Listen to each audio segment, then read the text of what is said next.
Hello, it is Tuesday, which means that it is Reviews Day Tuesday. Today I was supposed to be reviewing The Casual Vacancy for the Quiet as Mouse book club, but I haven't finished it.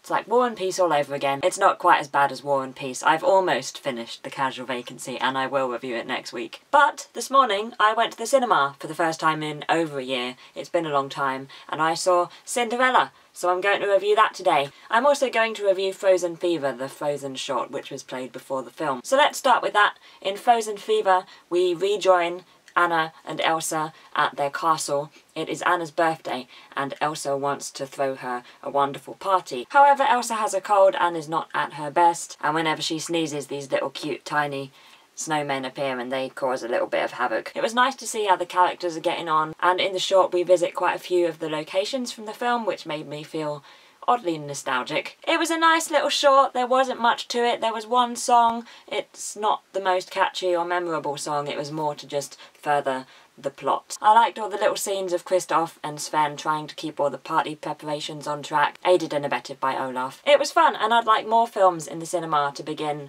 with little shorts, because it's just a nice start to the day and it bridges the gap between the trailers and the actual film that you've come to see. I'll give Frozen Fever 3.4 out of 5. So now on to the main event, Cinderella. This is the live-action adaptation of the Disney animation directed by Kenneth Branagh. It stars Lily James as Ella, Richard Madden as the Prince, Cate Blanchett as the stepmother, Derek Jacobi as the king, Holliday Grainger and Sophie McShera as the stepsisters, Helena Bonham Carter as the fairy godmother, and Cinderella's parents were played by Hayley Atwell and Ben Chaplin. The cast was great. Cate Blanchett managed to give quite a lot of depth to the evil stepmother, which I think you really need in a live-action adaptation. And I liked how Helena Bonham Carter played the fairy godmother, and Lily James and Richard Madden were very likeable as the leads. I like Ella as a character. She's strong and she's a survivor, and her mantra, have courage and be kind, is a good one. The story was good, although there weren't really many surprises for anyone who knows the story of Cinderella at all. It's pretty faithful overall to the story we know. But what it does well, and it looks great. The costumes, the set design. I loved their house, the house that Ella grew up in. It looked lived in, it had history. I would love to just spend hours and hours walking around it.